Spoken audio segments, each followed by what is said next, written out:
नमस्कार। बीएड प्रथम वर्ष विषय हमारा हिंदी का शिक्षण शास्त्र, जिसके अंतर्गत की हिंदी भाषा की उपभाषाओं की चर्चा आज हम लोग करेंगे। हिंदी जो भारत के अंतर्गत लगभग 10 राज्यों में बोली जा रही है और वहाँ पर अब हिंदी भाषा है जो ये अलग अलग राज्यों में बोली जाती है। इन्हें उपभाषा के रूप में, क्योंकि ये बोली जाती है तो पर्टिकुलर एक ही प्रकार की हिंदी नहीं बोली जाती है, वहाँ पर मिलती जुलती हिंदी का उच्चारण किया जाता है। तो इन्हें इनकी जो उपबोलियाँ हैं, जिन्हें उपभाषाएं भी हम कह सकते हैं, हिंदी के समकक्ष जो भाषा का प्रयोग वो करते हैं, ये उपभाषाओं के अंतर्गत आती है। उसकी चर्चा हम लोग करेंगे। 5 प्रकार की भाषा में पश्चिमी, पूर्वी, दक्षिणी जो बात की थी, उसी की चर्चा हम लोग इस वीडियो के अंतर्गत आज करेंगे विस्तृत रूप से। तो पहला देखते हैं पश्चिमी हिंदी उपवर्ग।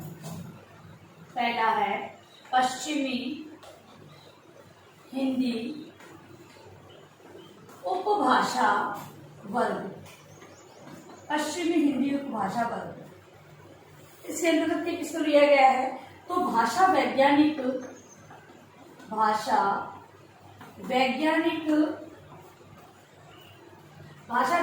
दृष्टि से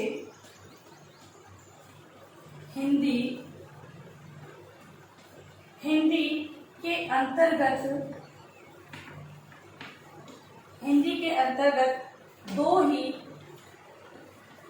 ही वर्ग माने गए थे।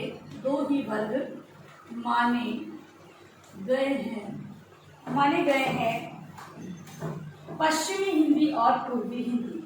पश्चिमी हिंदी और पूर्वी हिंदी, ठीक है। भाषा जो वैज्ञानिक है उनकी दृष्टि से इन्होंने हमने तो 5 भागों पढ़ा, बात करी कि 5 भाग इस प्रकार से, लेकिन जो भाषा वैज्ञानिक है वो इन्हें 2 ही भागों में मानते हैं। तो पश्चिमी हिंदी और पूर्वी हिंदी। पश्चिमी हिंदी और पूर्वी हिंदी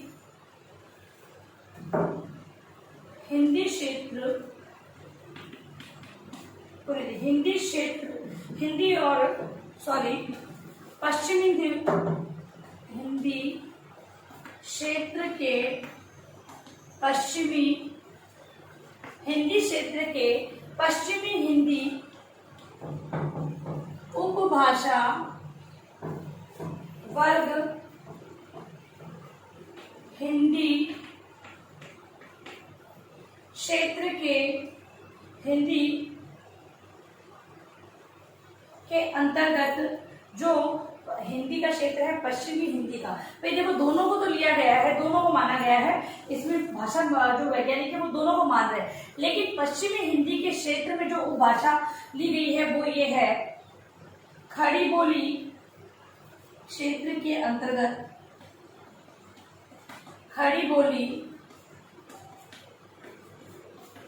बोली जिसे कौरवी कहते हैं। क्या कहते हैं? कौरवी। हरियाणवी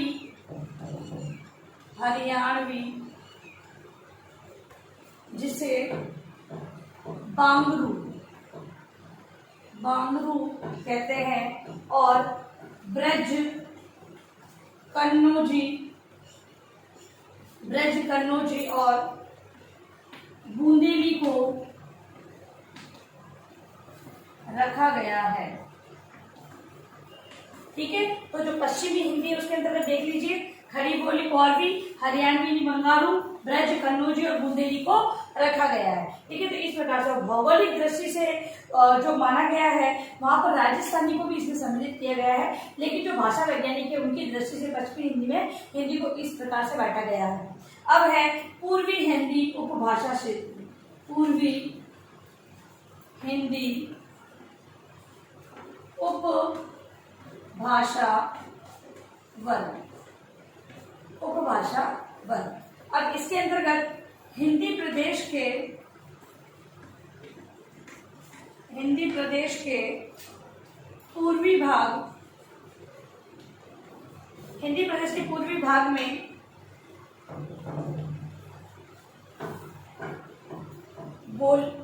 में बोली जाने वाली बोलियों के समूह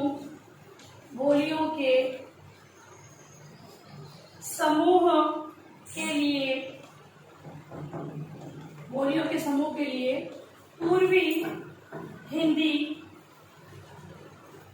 नाम जॉर्ज ग्रियर्सन ने दिया था। मतलब कि ये पूर्वी क्षेत्र में बोली जाती थी, इसीलिए इसे पूर्वी क्षेत्र की बोलियों के अंतर्गत इसे पूर्वी हिंदी का नाम दिया गया था। अब यह पश्चिमी हिंदी के अनुरूप ही है, पश्चिमी हिंदी के अनुरूप है, पश्चिमी हिंदी के अनुरूप है। और इसके अंतर्गत अवधि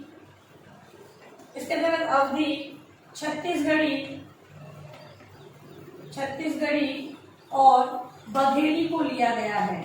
ध्यान रखिए, अब ये इसमें डिफरेंस ये आएगा कि जो भाषा है वो थोड़ी अलग, इसमें ब्रज कन्नौजी है और इसमें अवधि छत्तीसगढ़ी और बघेली को लिया गया है। अब है बिहारी हिंदी उपभाषा वर्ग, बिहारी हिंदी उपभाषा वर्ग।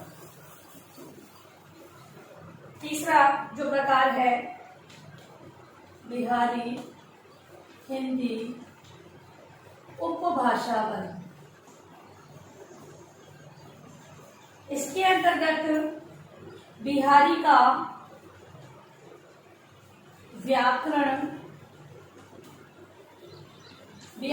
व्याकरण भी ग्रियर्सन ने बोलियों के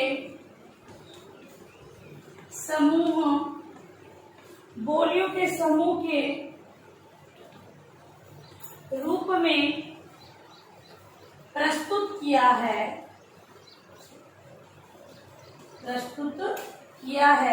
बिहारी उपभाषा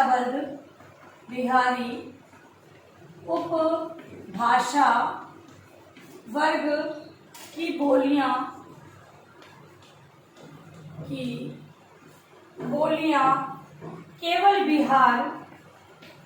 केवल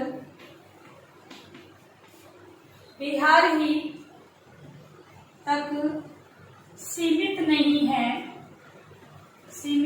है, यह संपूर्ण बिहार और उत्तर प्रदेश, संपूर्ण तो बिहार है और उत्तर प्रदेश के बलिया, उत्तर प्रदेश में जो स्थान है बलिया,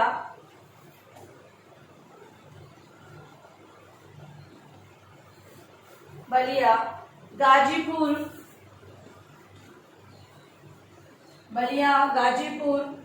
पूर्वी फैजाबाद,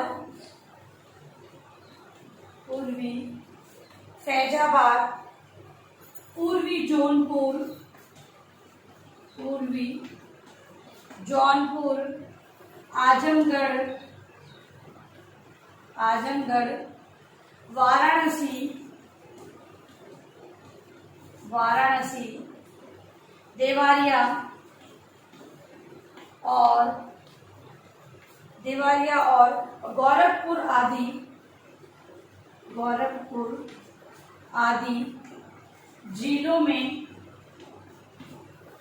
भी बोली जाती है। देखिए, संपूर्ण बिहार में बोली जाती है तथा उत्तर प्रदेश के जो ये जिले बताए गए हैं, इन जिलों में भी बिहारी हिंदी भाषा है वो बोली जाती है। ठीक है, और हिंदी की ये उपभाषा वर्ग के रूप में हमारे सामने है। अब अगला जो प्रकार है वो हमारा राजस्थानी उपभाषा वर्ग। अगला प्रकार है राजस्थानी हिंदी उपभाषा वर्ग, राजस्थानी हिंदी उपभाषा वर्ग।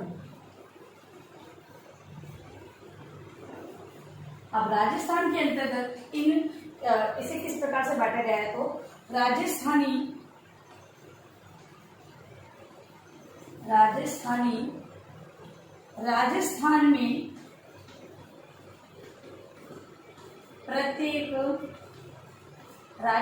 में प्रत्येक भाषा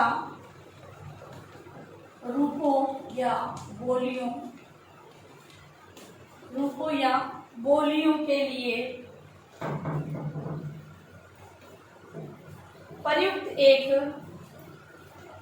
एक सामूहिक नाम है। हम लोग राजस्थान की भाषा को राजस्थानी भाषा बोल देते हैं, इसके अंतर्गत मेवाड़ी, ढूंढाती, मेवाती सब आ रही है, ठीक है, हार्डली सभी प्रकार की बात। लेकिन उसे एक नाम क्या दे दिया गया है, उसे राजस्थानी उपनाम दे दिया गया है। सामूहिक नाम है। यह क्षेत्र अपने चारों और सिंधी, लहंदा,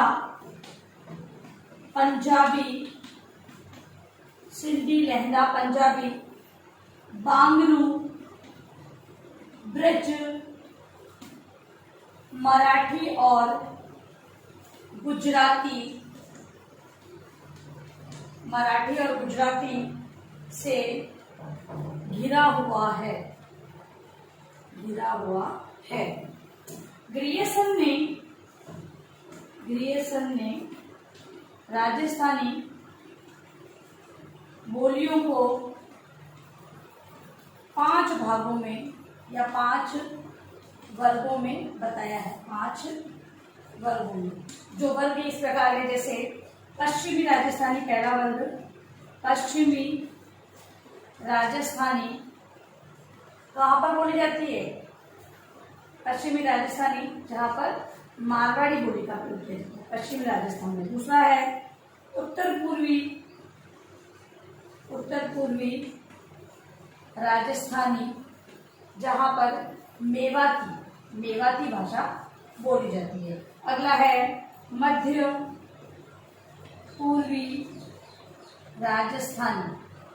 जॉर्ज ग्रियर्सन ने भी इन बोली राजस्थानी भाषा की जो अलग उपबोलियां, उन्हें भी 5 वर्गों में बांट दिया गया है। तो मध्य पूर्वी राजस्थानी, जिसे ढूंढाड़ी कहा जाता है, ढूंढाड़ी, ठीक है। और अगला है दक्षिणी राजस्थानी, जहां पर निमाड़ी भाषा राजस्थानी की जो वो भाषा उसे बोला जाता है। 5वां है लास्ट दक्षिणी पूर्वी राजस्थानी, जहां पर मालवी भाषा का प्रयोग किया जाता है। तो इस प्रकार से जॉर्ज ग्रियर्सन ने इस प्रकार से इनको 5 भागों में बताया है तथा ये क्षेत्र सिंधी, बांगरू, पंजाबी, मराठी, गुजराती इनसे घिरा हुआ है। मतलब कि वहां पर इस भाषा का, इनकी गुजराती भाषा का, मराठी का, ब्रज का, इनका प्रभाव देखा जाता है। लास्ट है पहाड़ी उपभाषा वर्ग।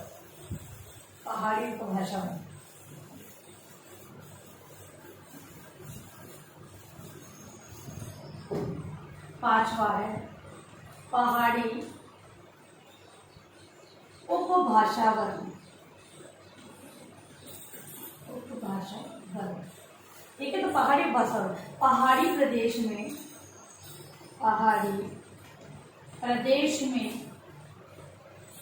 बोली जाने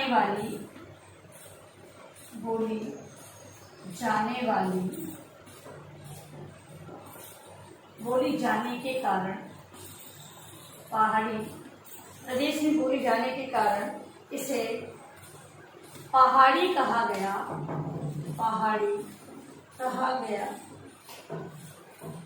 यह उपभाषा वर्ग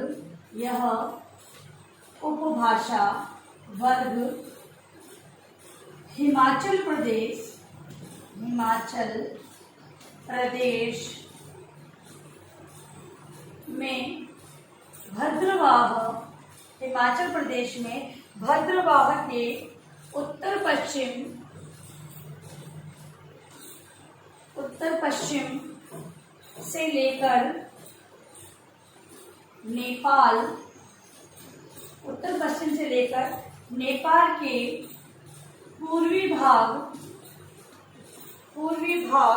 तक फैला हुआ है।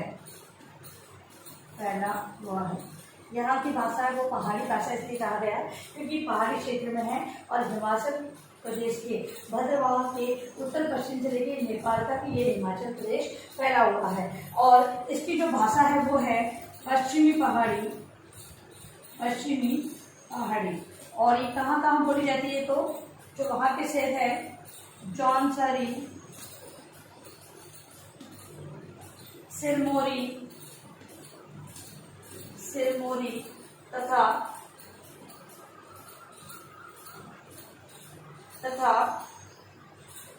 चंदमौली।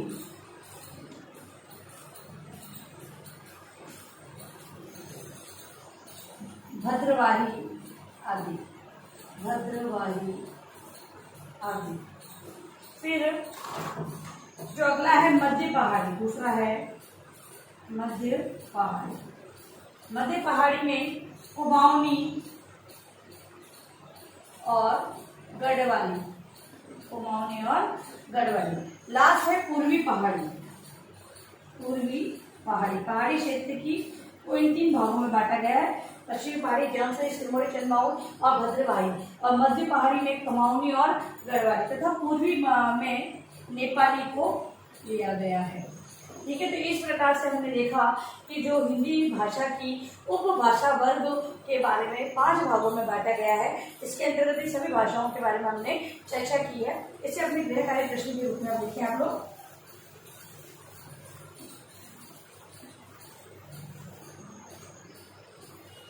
गृह कार्य आपका है हिंदी भाषा की उपभाषाओं का वर्णन करें। हिंदी भाषा की उपभाषाओं का वर्णन आपको अपनी उत्तर पुस्तिका में गृह कार्य के रूप में करना है। और अंत में इस महामारी के दौर में कम से कम आवश्यक कार्य होने पर घर से बाहर निकलते तो 3 बातों का विशेष आप ध्यान रखें। मास्क लगाएं, सोशल डिस्टेंस बनाएं, हाथों को बार बार सैनिटाइज करते रहें, सुरक्षित रहे, सभी का ध्यान रखें। धन्यवाद।